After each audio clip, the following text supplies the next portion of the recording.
ന്യൂസിലാൻഡെതിരെ T20 പരമ്പരയിലെ അവസാന മത്സരത്തിനായി തിരുവനന്തപുരം കാര്യവട്ടം സ്റ്റേഡിയത്തിൽ ഇന്ത്യൻ ടീം നാണയിറങ്ങുമ്പോൾ എല്ലാ കണ്ണുകളും ഒരു താരത്തിലേക്കാണ്. നാട്ടിലെ താരമായ സഞ്ജു സാംസണിലേക്കാണ്. സ്വന്തം നാട്ടിൽ ആദ്യമായി ഒരു രാജ്യാന്തര മത്സരം കളിക്കാനുള്ള ഒരുക്കത്തിലാണ് സഞ്ജു സാംസൺ. എന്നാൽ താരം സമീപകാലത്ത് നേരിടുന്ന ഏറ്റവും വലിയ സമ്മർദ്ദ ഘട്ടത്തിലൂടെയാണ് കടന്നു പോകുന്നത്. ആദ്യ 4 മത്സരങ്ങളിൽ നിന്നും വെറും 40 റൺസ് മാത്രമുള്ള സഞ്ജുവിന് കാര്യവട്ടത്തെ കളി കരിയറിലെ തന്നെ ഏറ്റവും നിർണായകമായ മത്സരങ്ങളെന്നാണ്. ലോകകപ്പ് പ്ലേയിങ് ലെവലിൽ സ്ഥാനമുറപ്പിക്കാനുള്ള അവസാന മത്സരവും. സ്വന്തം നാട്ടുകാർക്ക് മുന്നിൽ ഫോം തിരിച്ചെത്താൻ സഞ്ജുവിനാകുമെന്നാണ് ആരാധകരുടെ പ്രതീക്ഷ.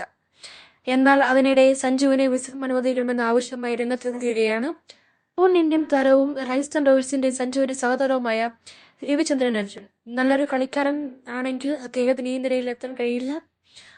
മനസ്സ് ഒരുപാട് ചിന്തകളെല്ലാം മൂടപ്പെട്ടിരിക്കുമ്പോൾ പന്തുകളുടെ ലൈനും ലെങ്തും തിരിച്ചറിയാൻ പ്രയാസമായിരിക്കും. അവന്റെ മനസ്സിലൂടെ ഒരുപാട് ചിന്തകൾ കടന്നു പോകുമെന്ന് രവിചന്ദ്രൻ അശ്വിൻ തന്റെ യൂട്യൂബ് ചാനലിൽ പറഞ്ഞു.